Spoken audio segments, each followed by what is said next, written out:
Hola, ¿qué tal? Yo soy Coco Mercury y en este video le vamos a estar hablando sobre los riesgos de auditoría. Así lo pueden entender mejor por si lo están estudiando en la facultad. Bueno, ¿qué son los riesgos de auditoría?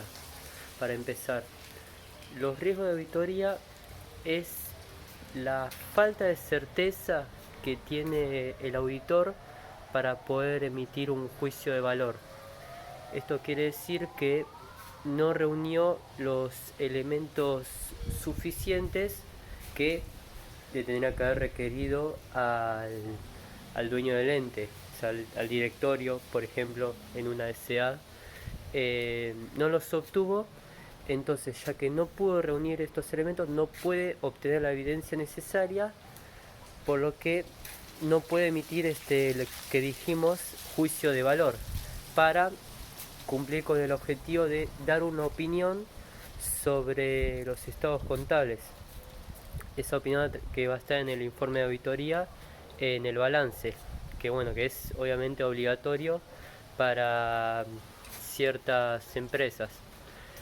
Eh, este riesgo de auditoría tiene un, unas aplicaciones en ciertos casos. Una puede ser cuando se emita un informe de auditoría correcto, pero los estados contables son erróneos. No se supo detectar eso, pero el informe de auditoría, bueno, es correcto. Sería en principio válido. Otro caso puede ser viceversa, que un informe del auditor sea erróneo, pero los estados contables hayan sido correctos. Esto, bueno, constituye una falta de eficacia por parte del auditor. Otro puede ser que el informe sea limpio, pero el, no se obtuvo los elementos que requirió el auditor previamente. Entonces no puede hacer que dijimos eh, juicio de valor, pero el informe está limpio. Esto quiere decir que no tiene ninguna salvedad ni nada, porque bueno, también para los que no saben, el informe de auditoría se divide en tres. Eh, una es que aprueba, o sea, dice que los estados contables reflejan la realidad económica y financiera del ente en todos sus aspectos. Otra puede aprobar pero haciendo salvedades. Después eh, no puede, o sea, no da opinión, y en otro aspecto no aprueba, se dice que no refleja la situación económica financiera, por lo tanto es rechazado. Y después otro motivo, hablando sobre cuando el auditor no da una opinión, puede ser también por el factor de que hayan hechos a futuro que consideren un riesgo significativo para el ente. Entonces no se puede dar esta opinión porque, bueno, justamente constituye un riesgo. Todos estos riesgos para el balance, para dar el informe de auditoría, tienen que ser significativos, o sea, tiene que haber un cierto alcance. No es que por cualquier error mínimo, cualquier detallito, no se pueda aprobar el balance. O sea, no se puede dar un informe positivo de auditoría. Tiene que haber cierto grado de significatividad. Eh, Otro aspecto, se puede definir los tres tipos de riesgo de auditoría. El primero es el riesgo inherente, es aquel que es propio de la actividad operativa del ente y su situación económico-financiera. Ahí el auditor externo no se puede meter y sería, por ejemplo, cuando el gerente de la empresa que se está auditando dice que produce cierta cantidad de productos, pero después vos ves en la realidad y no tiene para fabricar, no tiene la maquinaria.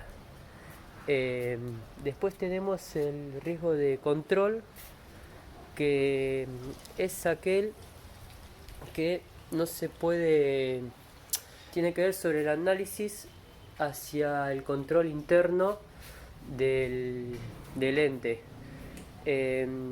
Si se le hace una evaluación a este control interno, o sea, si este control interno no detecta los errores a tiempo y no sugiere las correcciones para que pueda reflejar fielmente los estados contables con la realidad.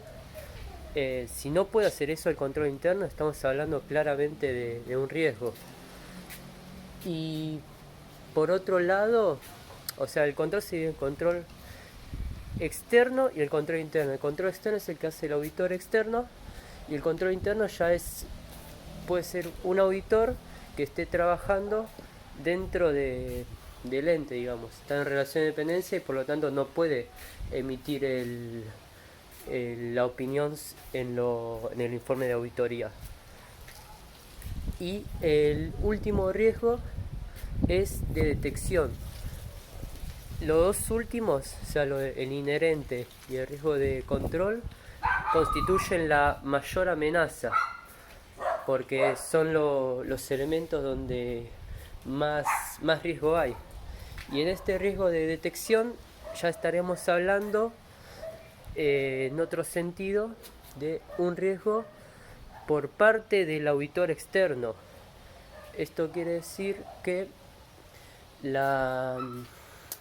estos informes de auditoría, bueno, estos procedimientos que hizo el auditor externo no hayan sido bien hechos, no definió bien el alcance. Un ejemplo para que quede bien claro: en un club de fútbol, que es una asociación civil en la Argentina, tenemos la cuenta de resultado transferencia de jugadores. Entonces vos en en el procedimiento de auditoría, vos estás analizando el periodo, no sé, el periodo de abril del año que se está analizando. Y vos sabés que en abril no está el mercado de pases, o sea, no hay movimientos. Los movimientos van a estar en enero, en julio, pero el auditor dice: no, vamos a investigar sobre este mes. Entonces no se está haciendo bien el procedimiento. No, la muestra que se hace en la auditoría no es correcta. Entonces ahí sí estamos hablando de riesgo por parte del auditor. Bien, por otro lado, tenemos que hablar sobre los riesgos en auditoría. ¿Sí? Cambio la preposición. Los riesgos en auditoría son tres. Uno es el riesgo de auditoría, o sea, forma parte de lo que ya se fue explicando antes. El otro es el riesgo del profesional. Esto quiere decir sobre que el profesional, el auditor externo, no puede cumplir con sus tareas de auditoría externa porque simplemente no se puede involucrar, porque por ejemplo el gerente de la empresa es corrupto y no deja que se meta bien en la investigación. Y después está el riesgo de satisfacción al cliente. Esto quiere decir que el cliente, que es la empresa que se está auditando, Mete presión para que el auditor externo le pueda arreglar los objetivos que tiene el ente. Por ejemplo, que no tiene nada que ver con el informe de auditoría en sí. Por ejemplo, quiere que le arregle el conflicto que hay entre los trabajadores y eh, en el ente. Y después, por último, tenemos que decir para qué se hace estos riesgos de auditoría, para qué sirven. Bueno, estos sirven para que se pueda marcar el camino, se define las tareas que la auditoría externa va a proceder a realizar. O sea, a partir de haber primero solicitado ciertos elementos, ya sea, no sé, por ejemplo, un extracto bancario, a partir de ciertos elementos puede obtener evidencias y ahí emitir un juicio de valor. O sea, puede ver si refleja o no refleja la realidad económica y financiera. Eh, Obtiene esos elementos y ahí ya marca los llamados procedimientos de auditoría. Para eso es importante ver primero el riesgo que hay de todo lo que fuimos explicando. Por ende es muy importante y es simplemente por dónde empezar para poder finalmente llevar a cabo una opinión. Bueno, esto ha sido todo y muchas gracias.